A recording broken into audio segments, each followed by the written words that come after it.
Welcome back to our intermediate financial accounting class. This is one of our special lectures on the time value of money. Now, some of you are probably already familiar with time value. You've talked about it in other classes, you're comfortable with the idea. If that's the case, you may not need to look at this lecture at all. Unless, of course, you just want to be part of the fun, and I can understand that. There's some cool calculations as part of time value. If you haven't done time value before, we're going to walk through some basic concepts, do some calculations, no journal entries, we'll save those for the normal lectures, but at least we'll walk through not only how you do these calculations for a business, but some examples of how you can use this for yourself. So some really fun stuff coming up in this discussion. With that said, let's start out our discussion by talking about why we should care about time value of money.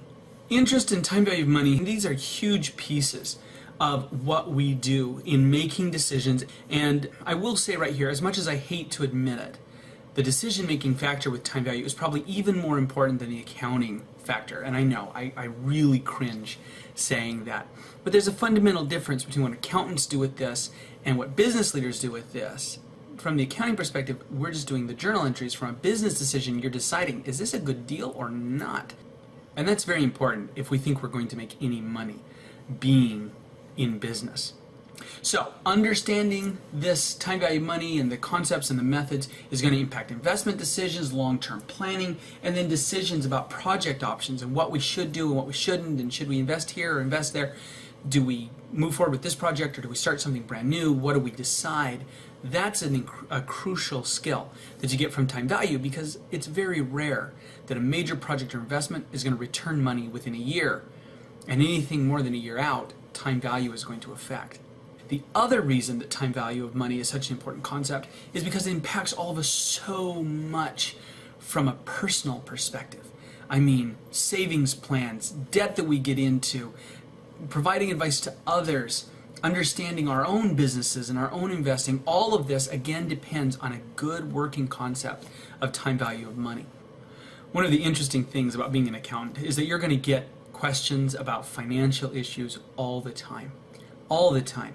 I had a friend call me the other day. Oh, no, it wasn't even a friend, it was a cousin, come to think of it. Cousin I hadn't talked to in years.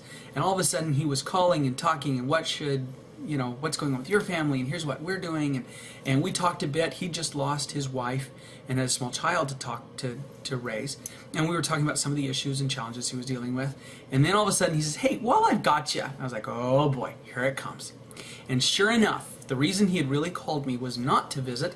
It was because he needed some investment advice. That's just part of the gig when people know you're an accountant. And on the one hand, you ought to know enough that you can help provide these answers. On the other hand, you should also know enough to know when it's a good idea to say, that's not me. You want to see the journal entries for that? I'm all over it. I want to provide some help and also know when I can't provide help and send him on to an expert instead. I just had that conversation with my dad, as a matter of fact, the other day. He's getting ready to retire, called up to ask for some help and advice and what should I do. And I listened for quite a while and then said, I'm not a CFP. I'm not a financial planner.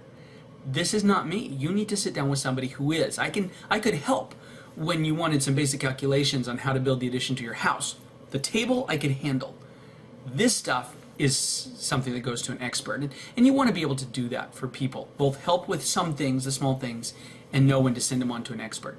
So that's really what we're trying to learn here, is enough understanding of basic financial concepts that you know when to help and when to move somebody on, and at least provide some basic assistance to people. This whole time value concept comes down to the principle of interest. I know, kind of a cute way to say that, right? The principle of interest, principle of the loan. Okay, forget it. Anyway, interest is the amount of money that a borrower has to pay for the right to borrow money. What people don't realize is that the interest that they're charged is based on three factors. The first is inflation rate. The amount of buying power that you have now, you want to have again when they pay you back. So just as an example, let's say that I want to buy 20 boxes of Twinkies. I don't know why, because I don't like Twinkies, but let's just pretend. It's the first thing that popped into my mind. So let's say I want to buy 20 boxes of Twinkies, and I've got $100, I'm ready to go buy my Twinkies, and you show up and say, hey, I need a loan. Fine. I'll loan you my $100, but in a year from now, I still want to be able to buy my 20 boxes of Twinkies. And I figure, given the inflation rate and how prices have raised, instead of it costing me $100, in a year from now it will probably cost me $105. So I'm going to charge you 5% interest on this $100 so that when I get the money back from you, I can still buy my 20 boxes of Twinkies. That's the inflation rate. The next piece is what we call the pure rate. And for me, the easiest way to explain this is it's the amount of interest we charge for the inconvenience of not having our money. I really want Twinkies, lots of them, over the course of this next year. 20 boxes of Twinkies. And I want them. And I can't buy them because you got my money. So on the one hand, I want to make sure I can buy my 20 boxes of Twinkies when you give me my money back, but I'm also going to charge you a little bit of interest because I wanted those Twinkies. So to make it worth my while to not buy the Twinkies now, I'm not just going to charge you $105. I want you to pay me back $110. I'll charge you 10% interest. 5% to cover the inflation, 5% for giving up my Twinkies for a year. That's the pure rate. Now the sum of those two, the 5% for inflation and the 5% for this pure rate or this inconvenience, those two together are what we call the risk-free rate. It's what you charge somebody that you are 100% sure will pay you back. And these are few and far between. There's not a lot of people that I know that I would trust that much, that I know for sure, no doubts, will pay me back. For a long time, to get an estimate of that amount, we've used T-bills and T-bonds, federal government debt, because the assumption was, hey, the government's got this super great credit rating, they can always raise the taxes a ton if they have to and pay back everybody they owe money to.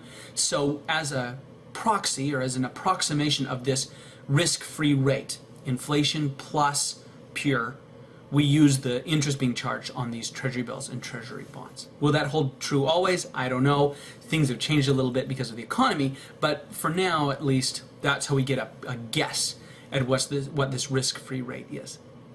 Now the last piece of interest rate is for risk.